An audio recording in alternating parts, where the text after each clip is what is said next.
Presentation here and the lecture is due to massive encouragement I got from our chairperson, Rafi, who told me I have a good story, and I thank you, Rafi, for the encouragement and the help. When we're talking about traditional culture, we're talking about something that sociologists will call a Gemeinschaft, something that is based on family ties, clan structure, etc. What I'm going to do in my 15 minutes, I'll tell you a story. I'll take you on a short journey between the field, between practice, between theory and academic work, and back to the field, back to the practice of mediation work. You'll be able to see on the left-hand side a flow of where we are in my presentation, and I'll start with how did it actually begin. It began with a vision in the Community Mediation Center in Ramle in Israel. They have a 14,000 strong Bukharian community in Ramle, and the vision was to select members of that community, train them as mediators, create them as a working force, and send them back into the community to take care of disputes within the Bukharian community. So this was the vision, this was the plan. The group was selected. They took a basic mediation course.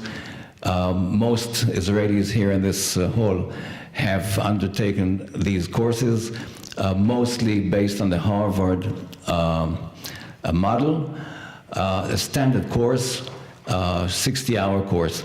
And what I put in the caption of this slide is that what I'm describing actually is a failure, because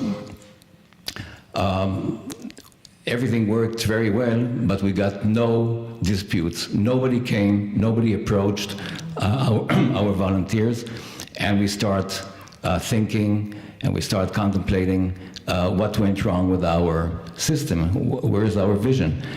And I must tell you that the Bukharian people, I've been working on this project for 5 years. I'm quite well familiar with the community and with the people, and I like them. They are very, very polite, and they're very cautious about what they call hakavod, about the honor, not only their own, but also mine. And they hesitate before they hint that something is wrong with what we taught them. And what we taught them, they say, eventually, it took about two years for them to open up and tell me that what we taught them, our basic mediation course, is incompatible with their culture. And we decided then to go academia and to conduct a systematic research to understand what went wrong and if we can do something about it. This is just a glance at of my group. We designed our research together. So I had the group as my co-researchers, as my focus group, as my mediators of culture, and we designed the whole research together. We wanted to identify the cultural characteristics of the Bukharian community, and I used Hofstede's model because of two reasons. It's simple, it's easy to use, there's a well-known questionnaire, and the other reason is that I can compare it with cultural dimensions that he identified in various countries, and I can compare where the Bukharians are if I try to relate them to the Israeli society or to the Russian society or to other societies. And the other thing we wanted to research or to find out was, how do they prefer to solve their conflicts? If they have a problem, who will they refer to for assistance? And of course, there were many more questions about a style of negotiations, if we want caucuses or joint sessions, if we talk directly or indirectly, etc. Going to Hofstede's dimensions, he has one that's called the PDI, power distance index. Power distance is a very popular term when we teach mediation. And we find that the Bukharians are very high on that index, which means they accept inequality. It's a normal part of society that we have people that are worthy and people that are less worthy. And there are differences between the way I treat an elder and a youngster, a man and a woman, a wealthy man, etc. It's a very stratified society. And another dimension we took from Hofstede was the uncertainty avoidance index, which means how well do I live with ambiguity? How well do I live with not knowing exactly or not saying exactly what I want to know or what I want to say? And we find that the Bukharians are very, very easy and happy when things remain unclear, okay? I'll show you a comparison between the Bukharians and the Israeli society, the Israeli culture as I found it in Hofstede's research. And you see the PDI, the power distance index. The Israelis are the second lowest in the world. We have no respect for nothing and for no one. We talk to our bosses, to our parents, to our teachers as equals. And the Bukharians, you'll see, there's a very, very big power distance sense in their community, and they are much aware of authority and of age and of gender and of your social place in the stratum. And another characteristic or big difference is the UAI, the uncertainty avoidance, and most of the people here are Israelis, and Israelis cannot tolerate ambiguity. We say, are you coming or are you not coming? Did you buy it or didn't you buy it? Are you with me or against me? We want very clear answers. And the Bukharians, on the opposite, are very easy and very handy with leaving things ambiguous. That helps them to maintain harmony. That avoids conflicts because there's no direct confrontation.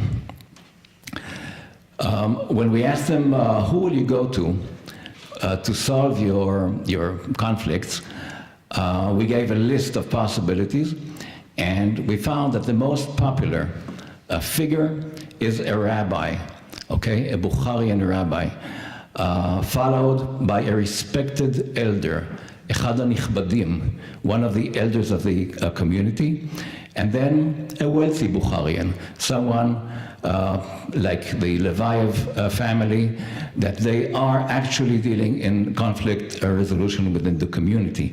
What you can see from this table is that the preferred agent to take care of conflicts is someone from the community, is a Gemeinschaft mechanism, okay? Unlike the state, the courts, the police, which are much, much less popular. And this goes for young Bukharians and for elder Bukharians, because our sample had quite a vast group age. This brought me to think about how do we actually introduce mediation or conflict engagement into traditional societies. And looking at the literature, I identified 3 existing approaches or strategies. Standard mediation, our 60-hour course, something that we call culture-sensitive mediation, and the third is mediation by trained indigenous conflict resolvers. Standard mediation, we all know, we say a conflict is a conflict, it has universal characteristics, and we can teach people a method, a routine, and they follow it, and we know how to mediate. Culture-sensitive mediation says we have to be aware of the sensitivities of the cultures in which we practice, and we have to teach our mediators to be aware and sensitive I'm referring here to a beautiful piece of work that was done in Singapore. I recommend the book, An Asian Perspective on Mediation. And mediation by trained indigenous conflict resolvers. I'm referring here to Lederach in his work in South America. Take grassroots leaders, train them as mediators, and they will do the job with their knowledge of the society. What I'm proposing here is a fourth strategy, which we called the hybrid model. What's a hybrid model? A hybrid model is intervention in a conflict engagement, performing co-mediation, okay, two mediators working together. One is a traditional conflict resolver. In the case of the Bukharians, the best figure to do that would be a rabbi. The other one is what we call a modern Western professional working together in co-mediation. So our respected dignitary from the community will bring his authority, his respect to the process. He will try to maintain social order, which of course includes his own status within the community. He wants to maintain harmony in the community. When I wrote commitment, I'm talking about commitment out of Bruce Patton's elements.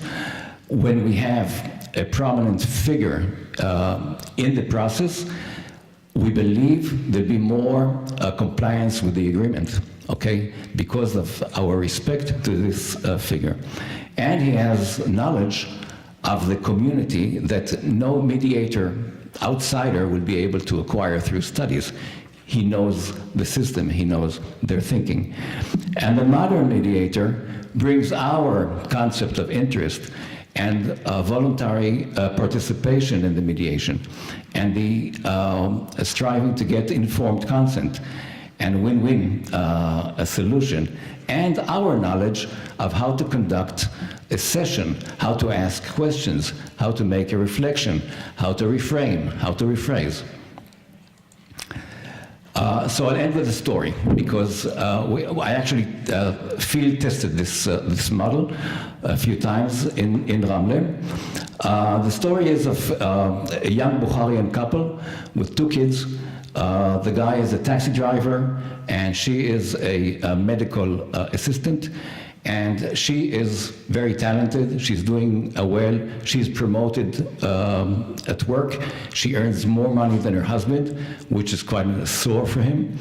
And eventually she starts to work late hours because she's needed in the operating room and in the logistics, etc. And our taxi driver comes home and he wants his plof. He wants his Bukharian dinner. And he wants the house to smell like a house, like a home. And he is against his wife's late hour works. And one day he says, tomorrow you don't go to work anymore. And she says, okay. But she went to work. And next morning he calls her and he says, where are you? And she says, I'm at work. And he says, tell your boss I'm coming to kill you and I'm coming to kill him. So she tells her boss, and he calls the police. And when the husband comes, unarmed, but when the husband comes, he's arrested, and criminal charges begin, and he's placed on house arrest. And then the couple contact a rabbi, a very important Bukharian rabbi, with whom I've been working throughout this project and consulting with him, and actually we thought together of this a concept of hybrid mediation. And when they approached the rabbi, he called me and he said, please, let's do this together. And we conducted a mediation, 4 sessions, okay, 2 joint sessions, 2 caucuses. And I insisted that we know that the wife is working out of free will. She's not intimidated by her husband, which in one of the caucuses, we asked her, are you not afraid of your husband? She said, no. We said, how come? She said, he is scared of my father. Okay, that was enough for us. And you'll see we identified a number of issues, not only the working hours, And it ended up with a full written mediation agreement. All issues were addressed, including, very interestingly, the wife was complaining that her husband is working as a taxi driver every Saturday, every Shabbat. And she said, we have no family life. And in the agreement, the rabbi gave his blessing that the husband will work 2 Shabbat a month, okay? He is a great man. He managed to introduce into the agreement that the couple will take community-based classes on family life. We signed the agreement. The rabbi ends the sessions with a blessing. He blesses the couple and he blesses us. So I took you on a short journey. We went from a problem in the field to studying about it, to devising some new concept, and to implementing it in the field, and I thank you very much.